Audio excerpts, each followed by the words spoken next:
Welcome to another episode of Streetpreneur Podcast, where we go to the streets to find the most creative and innovative entrepreneurs and small business owners. And today I have a very special guest. Her name is Mistye Momon.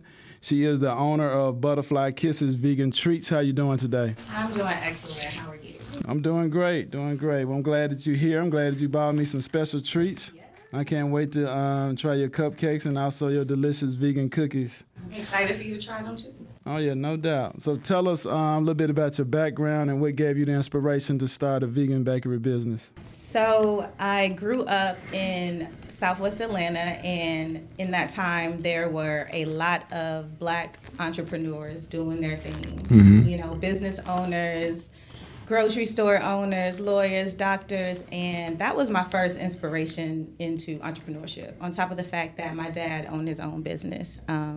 But that's not where it started, because my mom is an educator, and in college she wanted me to go into education, and so I did, and that was great. But there was something about it that was missing, and that entrepreneur bug was still trying to hit me. And after 14 years of teaching, I decided to stop teaching and open my own business. And it was a vegan bakery because at the time my children were vegan, and my son was having his first birthday party, and there were no vegan cakes in Atlanta at the time.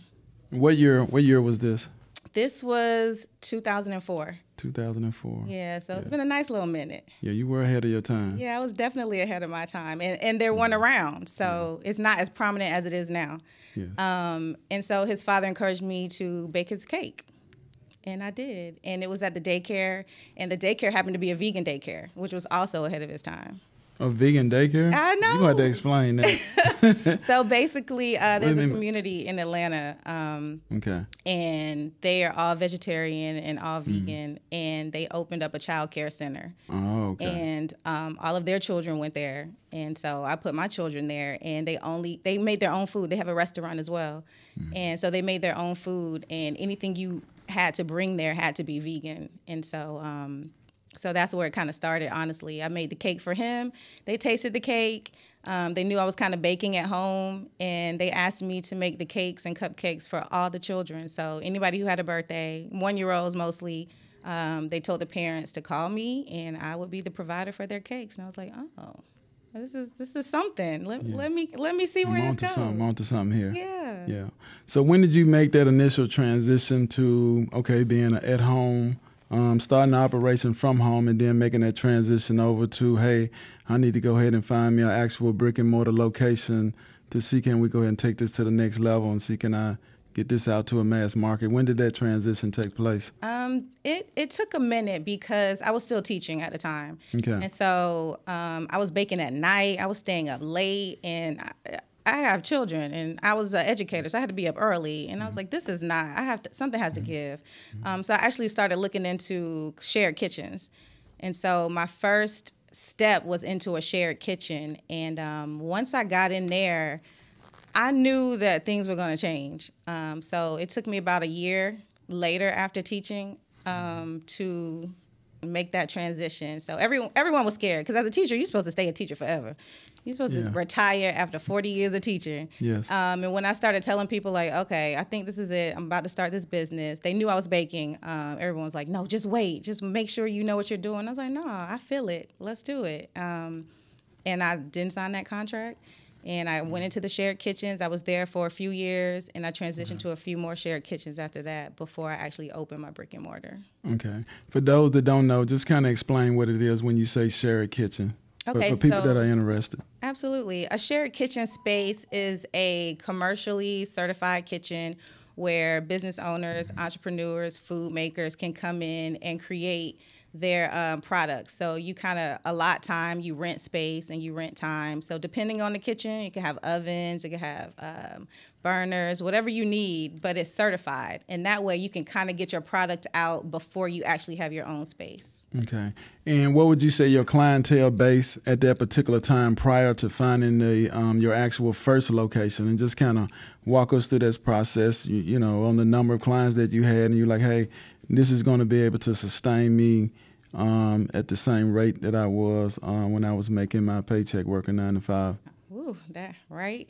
So my goal is to have products on shelves. So not just to be a baker for different clients, but to actually have products on shelves. So I went into the wholesale market first.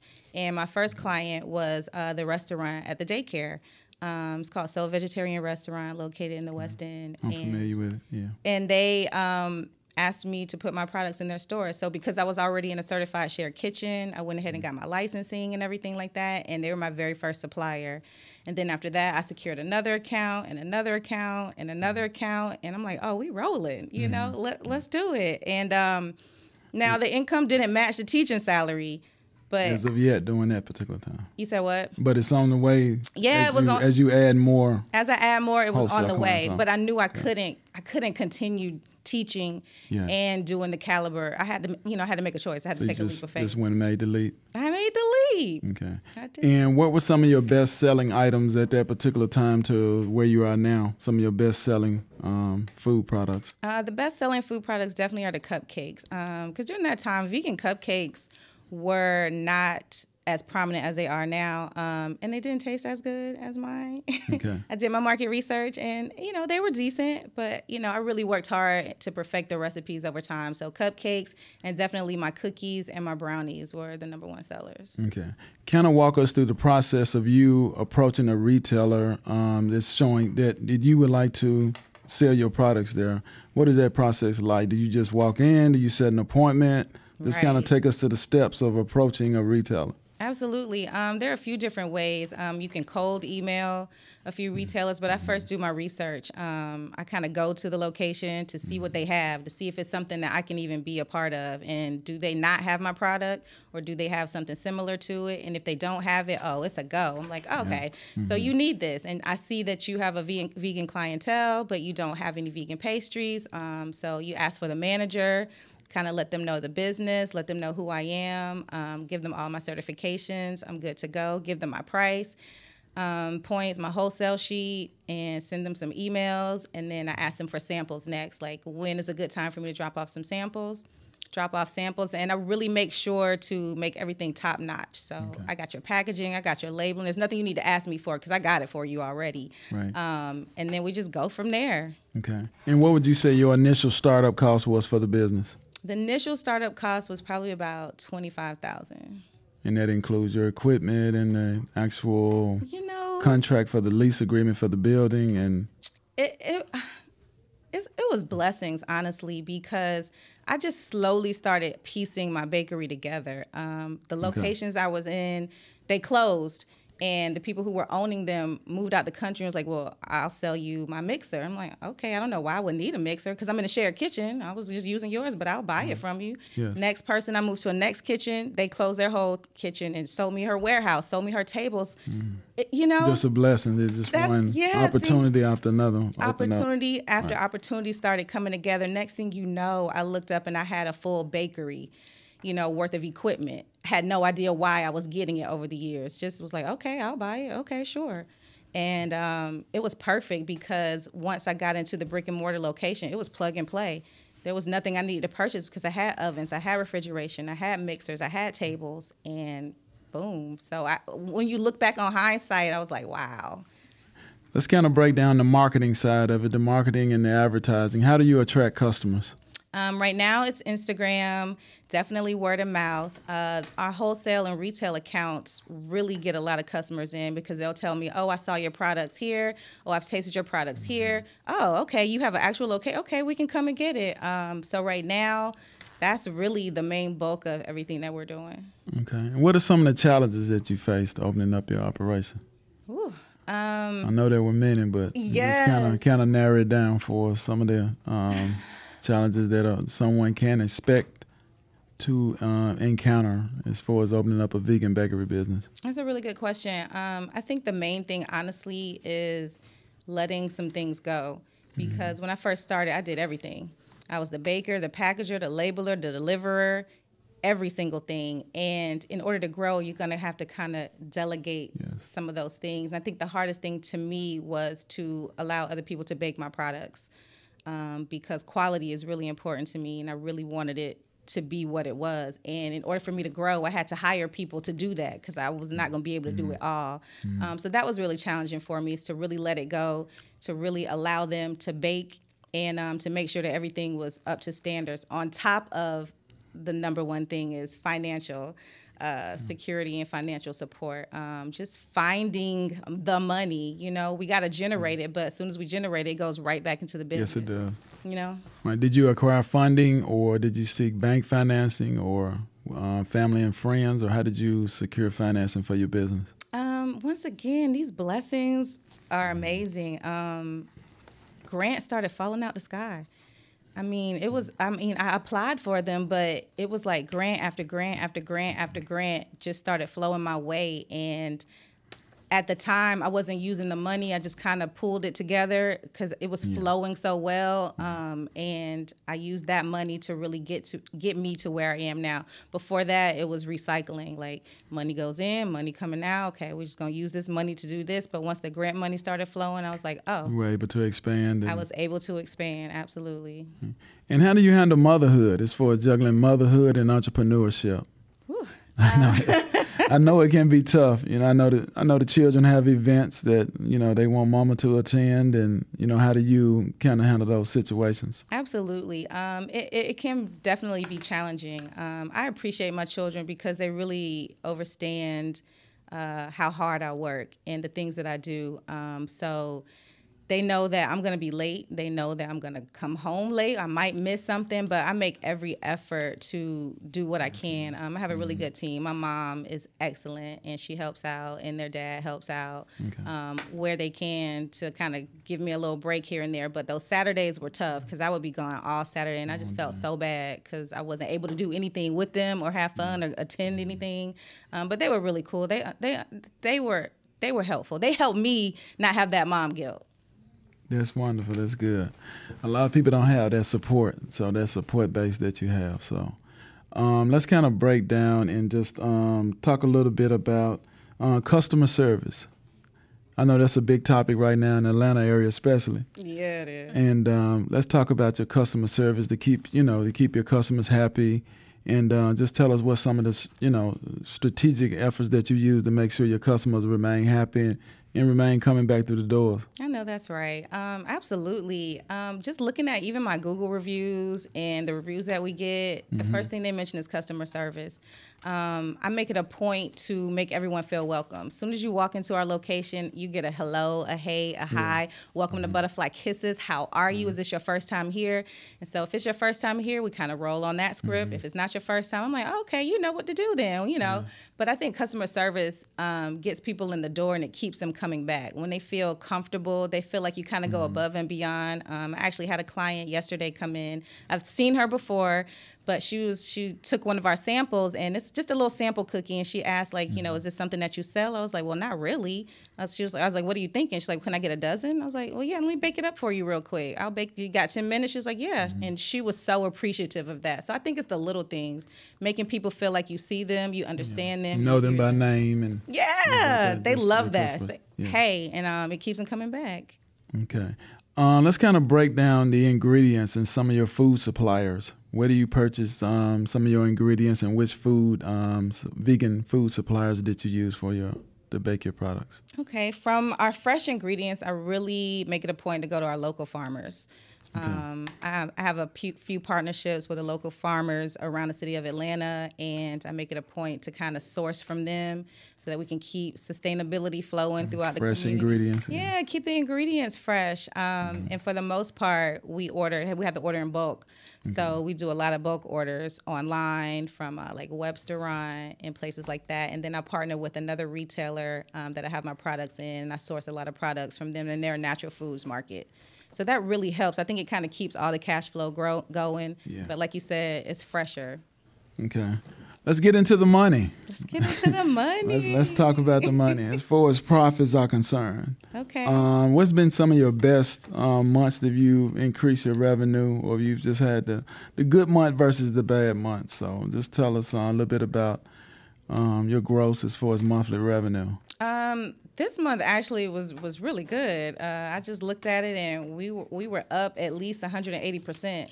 from the last 2 months. So we were probably at around 10,000 just in the retail bakery side, not including our wholesale accounts. So that to me was a win because retail is new for me. Opening up this location is new, and it's something that I have never done before. And so navigating employees, navigating customers, that's a whole nother story. But wholesale was so easy because, you know, I make the product, I deliver it. Bulk orders. Yeah, it's bulk orders. They send me a check. I keep it moving. Here, I have to generate the money more so. Right. And so that was a good win for me. That made me feel good because there was some months I had to question what I was doing. Yeah. You know, I was like, did I make the right decision? Right. You know, I'm looking like, oh, did I do good? Like I'm sacrificing so much for my children. And is it all worth it, you know? So which, for as percentage-wise, as far as wholesaling and retailing, where would you say the wholesale side of the business as far as percentage-wise? We're at like 80% wholesale, you know, and I love that.